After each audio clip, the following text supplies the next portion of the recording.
4절과 5절 말씀을 같이 한 목소리로 읽겠습니다. 주 안에서 항상 기뻐하라. 내가 다시 말하노니 기뻐하라. 너희 관용을 모든 사람에게 알게 하라. 주께서 가까우시니라. 아멘. 사람에게 있어서 가장 근본적인 것 가운데 하나가 다움이라는 겁니다. 다움. 사람이 사람답다라는 겁니다. 오늘날 참 우리에게 들려오는 이 수많은 이 뉴스들 가운데 사람이 사람답지 못한 모습들이 너무나도 많은 거죠. 이 다움이라는 것을 못 보여주는,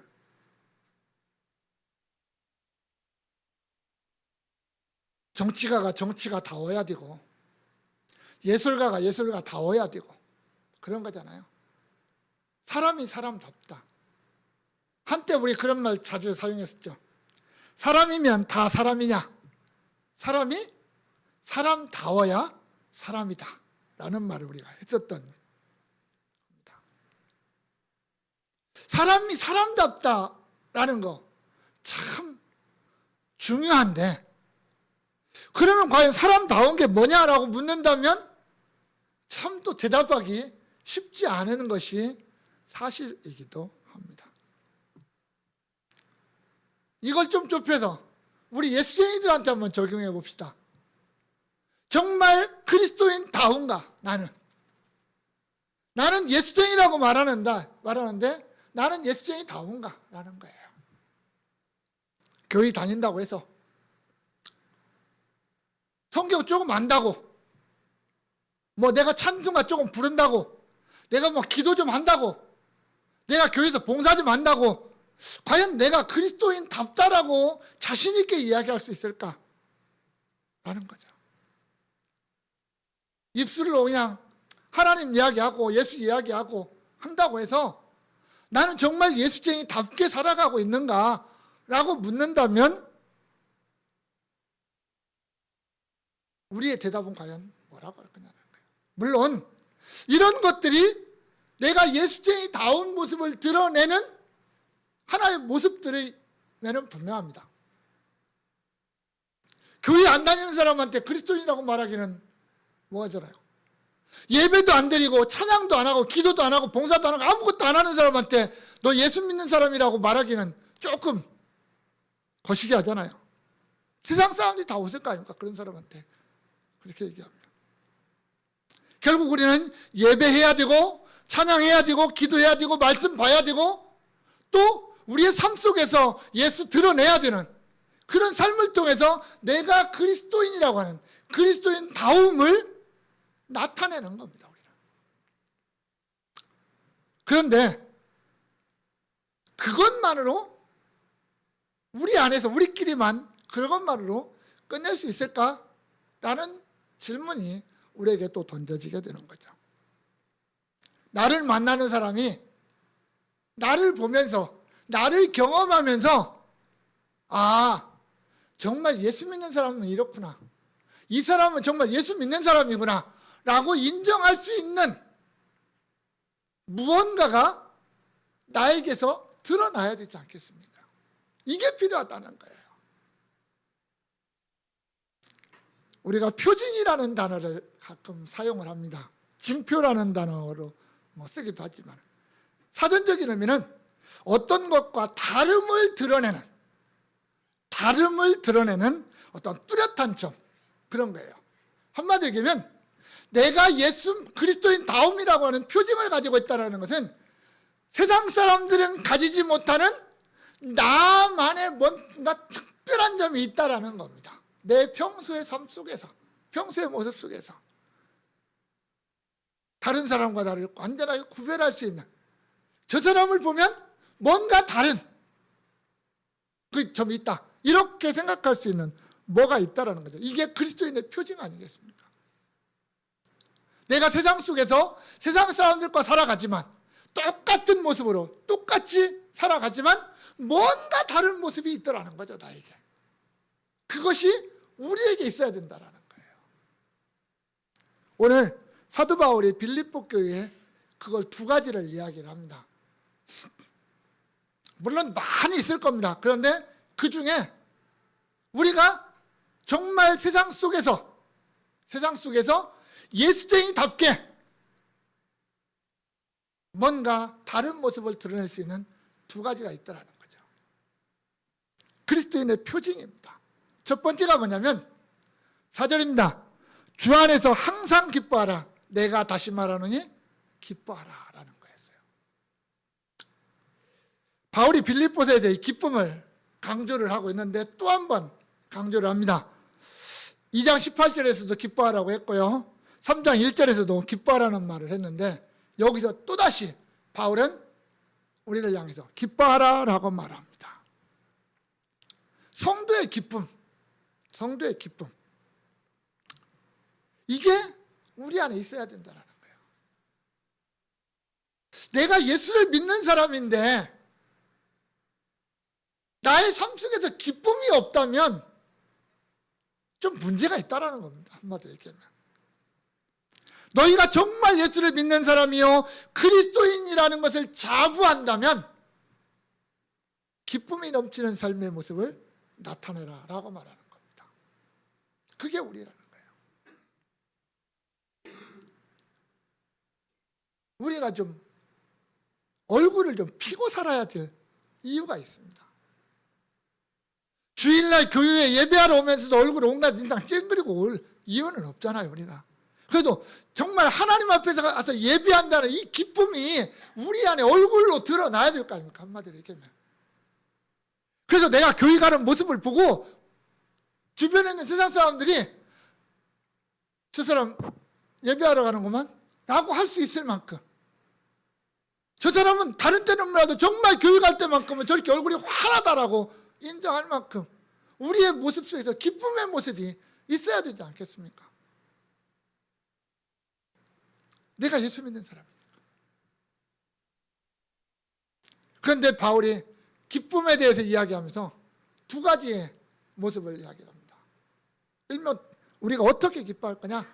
첫 번째는 주 안에서 기뻐하라는 거예요. 우리가 인생의 최고의 목표가 뭐냐라고 물으면 행복일 겁니다. 우리는 행복하게 살기를 원해요. 날마다 우리는 행복한 삶을 원합니다. 그런데 실제 우리의 삶 속에서 행복하게 살 수 있는 환경이나 여건이 그리 많지 않습니다. 쉽게 말하면 우리가 하루 24시간을 사는 시간 속에서 내가 웃으면서 사는 시간이 그렇게 길지 않아요. 찡그리고 사는 시간이 훨씬 많은 거예요, 우리 삶 속에서. 왜? 주변에서 나의 기분을 상하게 하는 일들이 참 많거든요. 나를 웃게 만드는 일보다 나를 찡그리게 만드는 일이 너무나 많아요. 그래서 우리가 매일 기뻐한다는 게 결코 쉽지 않다라는 거 누구나 다 인정합니다. 따라서 오늘 바울이 우리에게 기뻐하라 기뻐하라 하는 것은 그런 기쁨을 이야기하는 것은 분명 아닐 거라고 얘기합니다. 내가 세상 속에 살면서 어떤 세상 일들을 경험하면서 기뻐하라? 그런 것보다는 뭔가 우리 그리스도인들만이 가지고 있는 기쁨, 그게 우리 안에서 표현되어야 된다는 거죠.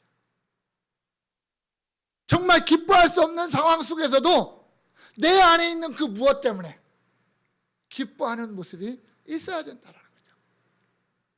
그것은 바로 믿음과 관련되는 것이고 내 구원과 관련되는 것이고 예수와 관련되는 것이고 하나님과 관련되는 것이겠죠.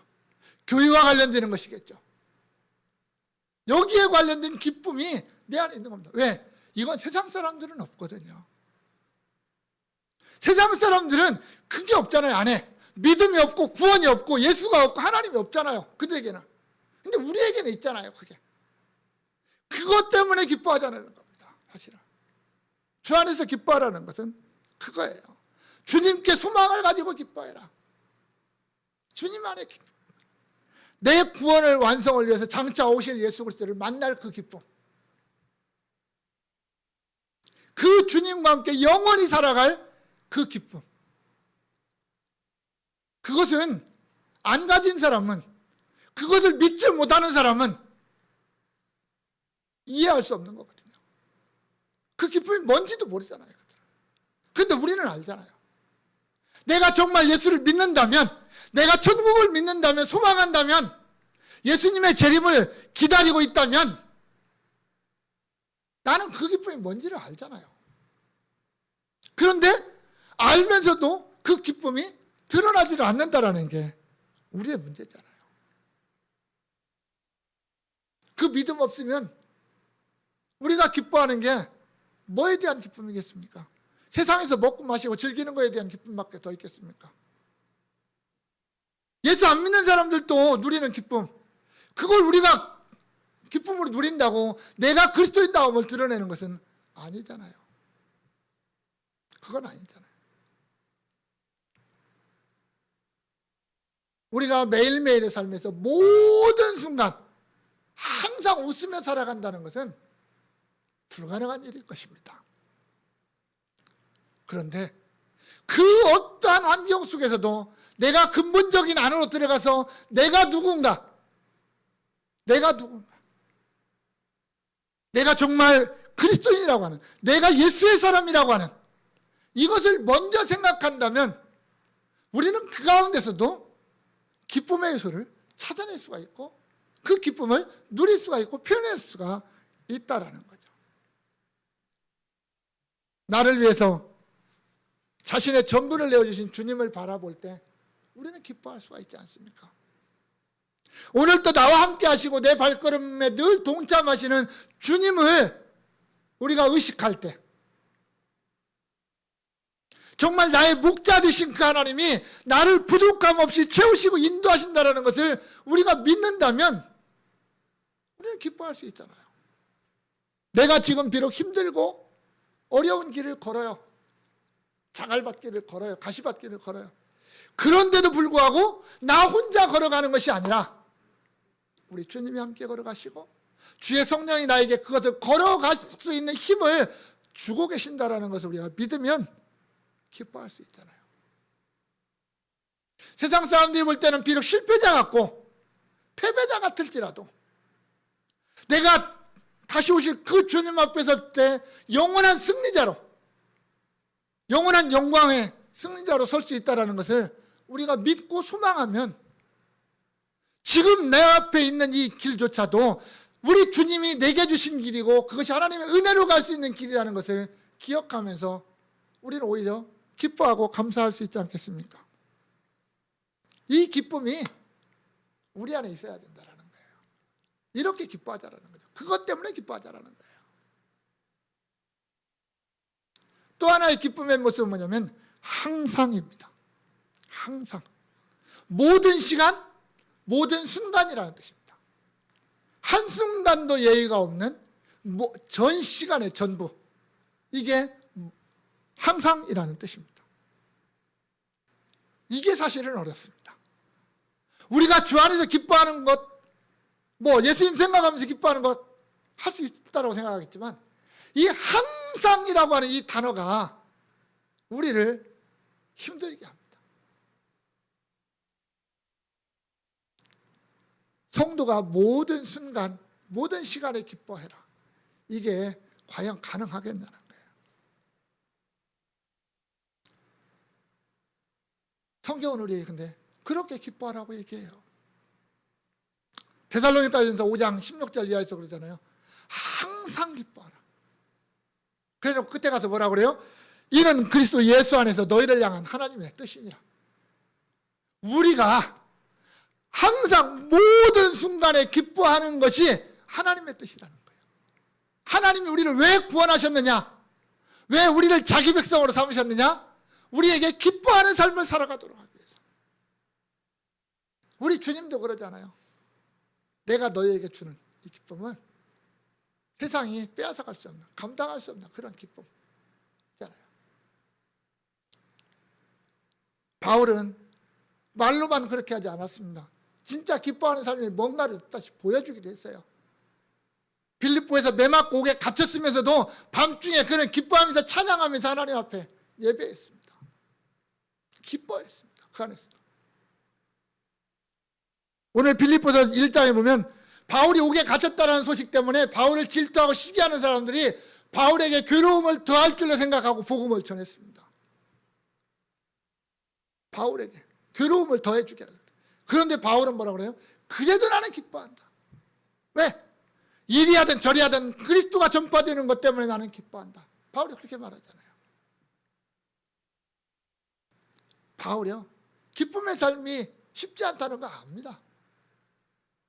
그러나 어떤 상황에서든지 기뻐한다라는 게 뭐냐라는 거에 대해서는 알고 있었던 사람이 바울이에요. 그래서 바울은 그 힘든 상황, 그 고통의 상황 속에서도 기뻐했습니다. 사람들을 향해서 기뻐하지 않았습니다. 어떤 환경을 바라보면서 기뻐하지 않았습니다. 그는 철저하게 예수를 바라보면서 기뻐했던 사람. 그래서 그는 언제든지 기쁨의 삶을 살 수 있었던 사람이 바로 바울이었습니다. 바로 우리에게 하는 요구입니다. 우리가 가정에 있든지 직장에 있든지 또한 누구를 만나든지 간에 내가 예수님의 사람이라는 것을 내가 기억하고 그 모든 상황 속에서 기쁨을 드러낼 수 있는, 내가 예수의 사람이기 때문에 기뻐할 수 있는 우리가 되자라고 말하는 겁니다. 구약 성경에 보면요, 이 어려울 때 기뻐한다는 게 무엇이냐라는 것을 보여주는 한 선지자가 있습니다. 남왕국 유다가 바벨론의 침략 앞에 바로 앞에 등불처럼 지금 위태위태합니다. 선지자가 하나님 앞에 무릎을 꿇고 기도합니다. 하나님, 왜 이럽니까? 어떻게 악인이 의인을 핍박합니까? 하나님을 모르는 사람들이 왜 하나님을 믿는 사람들을 저렇게 핍박합니까? 언제까지 하나님 이러실 겁니까? 언제까지 그러실 겁니까? 하나님 앞에 부르짖어요, 선지자가. 그러니까 하나님이 뭐라고 그러는지 아십니까? 그건 너 상관할 거 아니야. 그건 내가 할 일이야. 내가 내 백성 징계하고 다시 회복시킬 거야. 그러니까 너는 나만 봐. 나만 봐. 라고 말씀을 하십니다. 그때 이 선지자가 하는 말이, 고백하는 게 그겁니다. 우리가 잘 아는 대로 비록 무화과 나무가 무성하지 못하고 포도나무에 열매가 없고 감람나무에 소출이 없고 밭에 먹을 것이 없고, 뭐라는 얘기예요? 기근이라는 얘기입니다. 기근. 당장 내일 양식이 없어요. 한 단계 더 나갑니다. 우리의 양이 없고 외양간에 송아지가 없어요. 내일이 없어요. 미래가 안 보여요. 내일 어떻게 살아야 될지 아무것도 깜깜합니다. 지금. 예루살렘이 해파되고 성전도 무너지고 포로로 잡혀가고 많은 사람들이 죽을 겁니다. 그게 전쟁이거든요. 그로 인해서 모든 땅들이, 열매를 맺어야 될 땅들이 열매를 못 맺어요. 그래서 없어요, 먹을 게. 짐승들이 고기를 제공해줘야 될 거 아닙니까? 우유도 제공해줘. 근데 없어요. 그거 해줄 짐승들도 없어요. 아무것도 없어요. 세상에서 바라볼 수 있는 소망이 아무것도 없습니다. 그때 그런 상황을 바라보는 선지자의 입에서 이렇게 고백이 터져 나옵니다. 나는 여호와로 말미암아 즐거워하며 나의 구원의 하나님으로 인하여 말미암아 기뻐하리로다. 여러분, 세상을 보고 아래를 보고 내 옆을 볼 때는 아무것도 기뻐할 환경이 없습니다. 그런데 그는 위를 바라보면서 위에 계신 나의 하나님, 나와 함께 하시는 하나님, 유다를 멸망시키고 성전을 회파시킨 하나님, 그 하나님 때문에 나는 기뻐하고 나는 그 하나님 때문에 즐거워한다라고 고백하고 있습니다. 이게 우리의 고백이어야 된다는 거예요. 내가 오늘 좀 힘들다고? 내가 오늘 좀 피곤하다고? 이게 아니라는 거죠. 나의 기쁨은 예수 때문에. 내가 정말 예수만 생각하면 기뻐할 수 있는 우리들. 그게 그리스도인이라는 겁니다. 성도 여러분, 나는 어느 정도의 기쁨의 삶을 살아가고 있습니까? 나는 얼마나 많은 시간을 기뻐하며 살고 있습니까? 정말 내가 예수 때문에 기뻐하고 있는가? 아니면 내가 좀 돈 버는 것 때문에 기뻐하고 있는가? 내가 내 자식이 어떤 모습을 보고 그것 때문에 기뻐하고 있는가? 물론 그게 기뻐하지 말라는 얘기가 아닙니다. 그런 기쁨 때문에 내가 예수 때문에 기뻐해야 될 이 기쁨을 잊고 살고 있지는 않는가라는 게 우리가 생각해 봐야 될 거라는 거죠. 내가 정말 예수 때문에 기뻐한다면 우리 얼굴에는 조금 더 웃음이 있겠죠. 예배하고 있는 내 현실에, 찬양하고 있는 내 현실 속에서 내 얼굴에 기쁨이 없다면 문제가 있지 않겠습니까? 세상과는 다른 기쁨, 차원이 다른 기쁨, 이게 우리 안에 있어야 되잖아요. 예수 때문에 기뻐하는 기쁨이 우리 안에 있을 때, 그 기쁨이 드러날 때 세상 사람들이 바라보면서 예수 믿는 사람은 저렇구나, 뭔가 우리하고는 다르구나라는 것을 느끼게 된다는 거죠. 그래서 우리의 기쁨이 우리의 삶 속에서 나타나는 예수로 말미암아 누리는 기쁨이 예수쟁이다운 그리스도인다움을 드러내는 표징이 되어야 된다는 겁니다. 두 번째는 5절입니다. 너희 관용을 모든 사람에게 알게 하라. 주께서 가까우시니라 그랬습니다. 이 관용이라는 말이 등장을 합니다. 이게 쉬운 말은 아닙니다. 우리가 잘 쓰지 않는 말이기 때문에 그래요. 문자적으로는 어떤 대상에 대해서 나의 우월함을 드러내지 않는 것이 관용이라고, 이 문자적인 뜻은 그렇게 되어 있습니다. 우리 국어사전에는. 그런데 성경에서는 조금 다른 의미로 이걸 사용을 합니다. 그게 뭐냐면 부드러움이라든지 어떤 인내심이라든지 어떤 이런 걸 드러낼 때 사용되다가, 또 시편 85편에서는 용서할 준비가 되어져 있는 마음이라고 표현을 하기도 합니다. 그런데 오늘 바울이 이 표현을 사용할 때는 용서라는 개념 속에 좀 더 가깝게 사용을 해서 넓은 마음으로 다른 사람들, 남을 품어주는 것, 이게 관용입니다. 넓은 마음으로 품어주라라는 거예요. 이게 어떤 용서라는 것과 많은 어떤 관련성을 가지고 있는 그런 의미입니다. 다른 사람에게 관용을 베푸는 것, 우리가 아량이라고 하죠. 아량, 다른 사람에게 베풀 수 있는 아량, 그리스도인만이 가질 수 있는 아량 가운데 하나가 관용이라고 하는 겁니다. 왜냐하면 우리 자신들이 내가 먼저 하나님의 이 관용을 입었기 때문입니다. 관용. 우리의 오늘 모습은 거룩한 백성입니다. 우리는 거룩한 백성입니다. 죄로부터 구별된, 세상으로부터 구별된 하나님의 백성, 거룩한 백성들입니다. 그래서 성도예요. 그런데 우리의 과거의 모습을 보면 우리도 죄인이었어요. 나하고 오늘 우리가 세상에서 만나는 사람하고 똑같은, 다를 바가 없는, 전혀 다를 바가 없는 그런 똑같은 죄인이었습니다. 그리고 그 죄 때문에 우리가 앞으로 가야 될 운명은 사망이었습니다. 육체적, 나이 먹어서 죽는 육체적 사망이 문제가 아니라 하나님과 영원히 단절되어지는 사망이었어요. 그게 우리의 미래의 모습이었어요.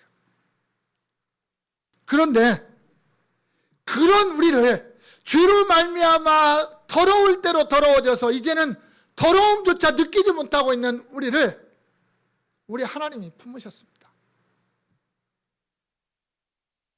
누가복음 15장에 보면 아버지를 떠난 아들이 돌아옵니다. 먼 나라에 가서 허랑방탕하다가 아버지께로 돌아오죠. 그런데 잘 보십시오. 이 아들의 모습이 어떤 모습일까요? 오늘날 우리가 쓰기 좀 잘 안 쓰지만 딱 두 글자로 표현하면 거지의 모습 아닙니까? 그죠? 냄새도 날 거고요. 몸도 제대로 씻지 못해서 더러울 거 아닙니까? 그게 아들의 모습이잖아요. 근데 아버지가 보십시오. 아들이 저기서 와요. 종자한테 야! 저 아들 너무 더러우니까 빨리 가 씻겨라. 좀 옷도 갈아입히고 깨끗한 옷 입혀라. 향수도 좀 뿌리게 하고. 그리고 나서 아버지가 아들아 이리 와 하십니까? 아니에요. 아들은 더러워요. 냄새나요. 정말 보기 흉해요. 그런데 어떻게 합니까? 아버지가 달려갑니다. 그 아들한테. 그리고 끌어안고 입을 맞춰요. 이게 우리 하나님이 우리를 대하시는 모습이에요. 우리는 그 아들처럼 더럽고 추하고 냄새나고 정말 보잘것 없습니다. 그런데 우리 하나님이 우리에게 더럽다고 하지 않으셔요. 냄새난다고 뭐라고 안 하셔요. 우리를 그냥 끌어안으신 거예요. 그게 우리 하나님의 관용이에요. 우리 하나님의 관용 아닙니까? 심지어 우리를 씻겨주셔요. 그 아들 예수의 피로 우리를 씻겨주세요. 우리의 죄를 씻어주세요. 여러분, 그래서 내가 하나님의 백성 된 것이 결코 가벼운 게 아닙니다. 여러분, 우리가 믿음으로 구원받는다라고 하니까 너무 쉽게 생각하시는데 아니라니까요. 내가 믿음으로 구원받기까지가 얼마나 엄청난지 우리가 다시 한번 생각해야 돼요. 내 구원이 그렇게 값싼 게 아니에요. 너무나도 비싼 거예요. 나 같은 놈 하나 구원시키기 위해서 하나님이 그 아들 예수를 십자가에 내어줬다라는 걸 생각을 해보십시오. 여러분, 내 아들, 우리 집 저도 아들 둘이 있지만 다른 사람 위해서 내 아들 죽음의 자리 간다고 그러면 싫다니까요. 못한다니까요. 제가 어제 어떤 드라마를 잠깐 보다가 그거였어요. 엄마가 자기 아들한테 하는 말입니다. 내 아들이 좀 못났어요. 좀 모자라요. 근데 아들의 친구가 간 때문에 간 이식을 받아야 돼요. 근데 내 아들이 간을 주겠다고 그래요. 내 아들이 그 친구한테 간을 주겠다고. 엄마가 뭐라고 하는지 아십니까? 나 네 친구 너무 좋아해. 내 아들처럼 사랑해. 근데 내 아들의 간 주는 건 나는 반대야. 이게 부모의 마음 아닙니까? 솔직히. 그게 부모의 마음 아닐까요? 근데 우리 하나님은 자기 아들을 죽여요. 십자가에다가. 나 살리기 위해서. 오늘 나를 살리기 위해서.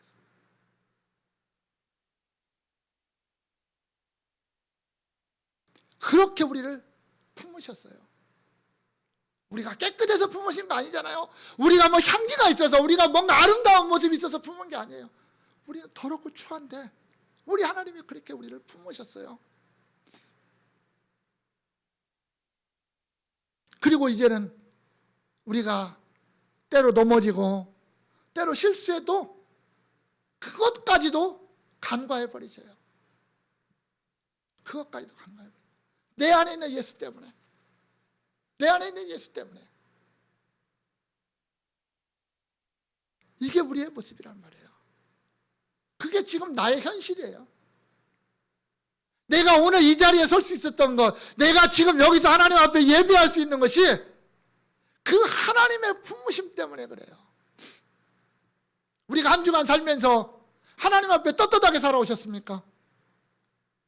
부끄럽게 살아왔잖아요, 솔직히. 그런데도 불구하고 이 시간 우리가 하나님의 품에 안겨서 예배할 수 있는 게 얼마나 위대한 겁니까? 우리 하나님이 우리를 그렇게 품으시잖아요. 지금도 당신의 팔로 우리를 안으시고 우리와 함께 이 예배에 동참하시고 예배를 받으시는 분이 우리 하나님이시잖아요. 그런데 우리가 다른 사람에게 그 관용을 베풀지 못한다? 이거 문제라는 겁니다. 지금 바울은 그 얘기예요. 많은 사람들에게 정말 그 관용을 그 넓은 마음으로 그들을 품어줘라. 너희를 핍박하는 자도 있을 것이고 너희에게 욕하는 자도 있을 것이고 너희를 방해하는 자들도 있을 것이다. 그러나 정말 내가 하나님의 그 넓은 관용을 입었다라는 것을 기억하고 너희도 그들을 품어야 된다라고 말하는 거예요. 원수까지 사랑하면서 품으라는 거죠. 그게 그리스도인의 모습이라는 거예요. 세상 사람들은 가지지 못하는 그리스도인의 모습이라는 거예요. 남을 용서한다는 게 참 어렵습니다. 왜 그런지 아십니까? 용서는요, 잊어버리는 것이기 때문에 그래요. 용서의 본질은 잊어버리는 거예요. 근데 우리는 이게 잘 안 돼요. 누가 잘못했다고 와요. 와서 잘못했으니까 용서해 주세요. 그래, 봐줄게. 덮어줄게. 용서해 줄게 하고 보내요. 그런데 문제는 시간이 지나면 이게 기억 속에서 없어졌어야 되는데 남아있어요. 그래도 다음에 또 잘못하면 뭐라고 말합니까? 너 지난번에 그 잘못할 때 용서해 주는데 왜 또 그래? 이렇게 얘기한단 말이에요. 성경적인 용서는 그게 용서가 아니라는 거예요. 그게 용서가 아니라는 거예요. 이사야 43장 25절에 보면 용서라는 게 뭐냐라는 것을 하나님이 이렇게 말씀하십니다. 나는 나를 위하여 내 허물을 도말하는 자니 내 죄를 기억하지 아니하리라. 너의 죄를 완전히 없애버려야죠. 기억조차 내가 안 할 것이다. 하지 않을 것이다. 그게 용서예요. 그래서 어떤 신학자가 한 말인데 참 좋은 말이에요. 하나님은 우리의 죄를 몇 번 용서하십니까? 한 번 용서하시죠. 한 번. 어제 용서하시고 오늘 용서하시는데 우리 편에서 볼 때는 어제 용서하시고 오늘 용서하시는데 하나님은 어제 용서는 이미 잊어버렸기 때문에 그건 모르는 거고 오늘 용서하시는 요 한 번이 하나님의 용서예요. 그게 하나님의 용서예요. 우리가 해야 될 용서, 우리가 베풀어야 될 관용이 그런 거라는 겁니다. 왜냐? 왜 우리가 그렇게 다른 사람들의 잘못까지도 품어주고 관용을 베풀어야 될 이유가 뭐냐? 오늘 본문 마지막에 이렇게 말하죠. 주께서 가까우시니라. 주님 오실 날이 멀지 않았다라는 거예요.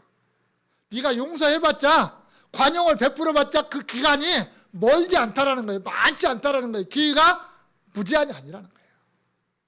우리 주님이 오시면 네가 안 했던 그 죄에 대한 따지는 거, 심판은 주님께서 알아서 하실 거니까 그건 주님께 맡기고 나는 그냥 품으라는 거예요. 넓은 마음으로 품어라. 그러면 네가 그리스도인이라는 것을 세상 사람들이 알게 될 거라는 거예요.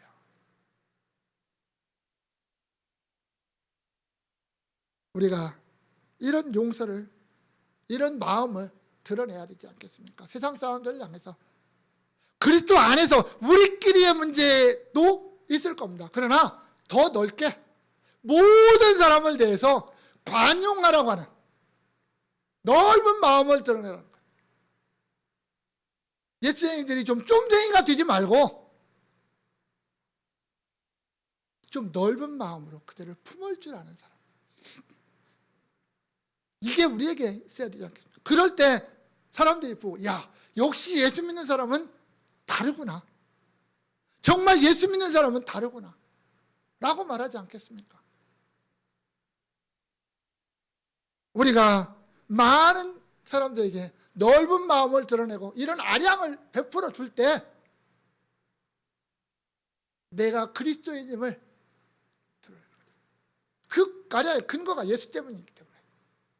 그런 거죠. 내가 예수 믿는 사람이니까 참는 거죠. 우리 기독교 초창기 어떤 목사님처럼 깡패가 예수를 믿고 길거리 지나가다가 자기한테 시비를 걸으니까 하는 말이 그거 있잖아요. 예수는 누가 믿고? 내가 믿고. 복은 누가 받아? 네가 받았다라고 말했던 거하고 똑같은 거죠. 내가 예수 안 믿었으면 너 죽었을 텐데 내가 예수 믿었기 때문에 내가 너를 용서하고 너를 품어주는 거잖아요. 우리에게 그런 마음이 좀 있어야 되잖아요. 내가 예수를 믿었기 때문에 네가 오늘 복을 받을 거예요. 이런 넓은 관용의 마음이 우리에게 있어야 되지 않겠습니까? 사랑하는 광성의 성도 여러분, 우리는 기쁨의 삶을 살아갑시다. 내가 예수 믿는다는 것 때문에, 내가 예수쟁이라는 것, 그리스도인이라는 것 때문에 기뻐합시다. 어떤 순간, 어떤 환경을 만났을 때든지 우리는 먼저 그걸 생각을 합시다. 내가 예수 믿는 사람이다. 나는 예수 믿는 사람이다. 너는 기뻐하지 못할지라도 이 상황 속에서 나는 내 안에 있는 기쁨, 이 기쁨이 나를 기쁘게 한다라고 하는 이런 고백이 우리에게 있어야 되지 않겠습니까? 또 너는 나를 용서하지 못할지라도, 너는 나를 품지 못할지라도 나는 너를 품는다. 왜? 우리 하나님이 나를 품어주셨으니까. 너보다도 더 못한 나를 우리 하나님이 품어주셨다. 내가 받은 그 아량, 그 관용을 또 베푼다. 이런 그리스도인다운 우리의 삶이 있어야 되지 않겠습니까? 원하기는 우리가 정말 기쁨의 삶, 좀 기뻐하는 삶, 웃음이 있는 삶, 웃음이 있어서, 웃을 거리가 있어서 웃는 게 아니라 정말 내 안에 있는 이 기쁨 때문에 내가 웃을 때 웃을 일이 많아지는 것처럼 예수 때문에 웃는 그런 기쁨의 삶, 예수 때문에 베푸는 관용의 삶, 이런 그리스도인의 표징을 드러내는 삶을 통해서 장차 내가 주님 앞에 섰을 때 더 큰 기쁨, 더 큰 사랑을 누리는 저와 여러분 될 수 있기를 주님의 이름으로 축원합니다. 주님 감사합니다. 세상이 우리에게 기쁨을 주지 않습니다. 세상이 우리에게 웃음을 요구하지 않습니다. 그러나 우리 하나님은 우리에게 기쁨의 삶을 살아가기를 원하십니다. 하나님이 나를 구원하셨기에, 내 안에 예수가 있기에 우리의 날마다의 삶이 기쁨으로 웃음이 넘치는 삶이 되어질 수 있도록 우리를 도와주옵소서.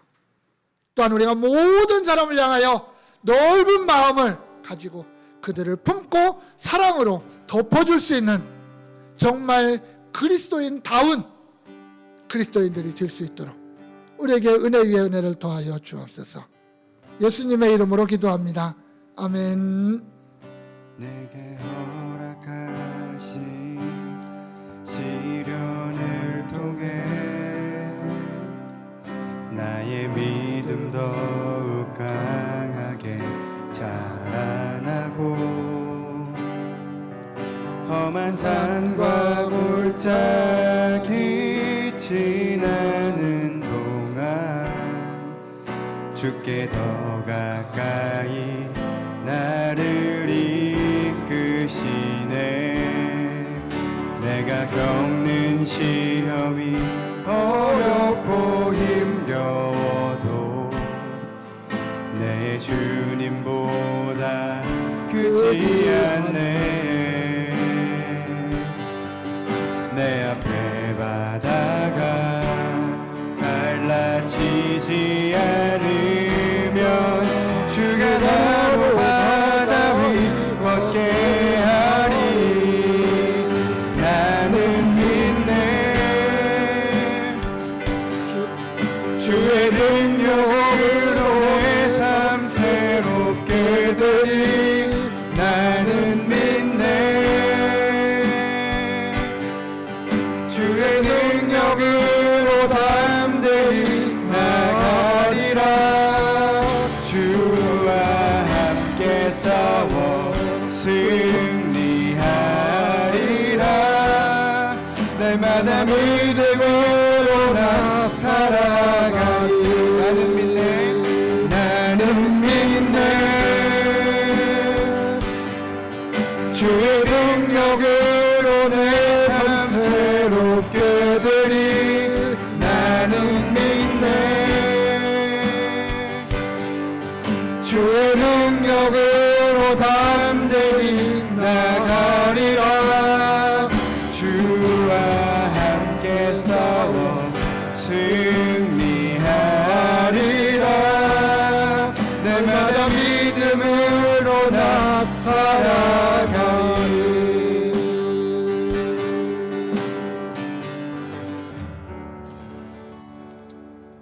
길이요 진리요 생명이 되신 우리 주 예수 그리스도의 은혜와 그 아들 통하여 우리에게 영원한 생명을 주신 아버지 하나님의 놀라운 사랑과 오늘 또 우리에게 그리스도인 다움을 드러내며 살아가도록 우리를 인도하시는 성령님의 역사가 여기 모인 하나님의 거룩한 백성들 머리머리 위에 영원까지 함께 있을지어다. 아멘.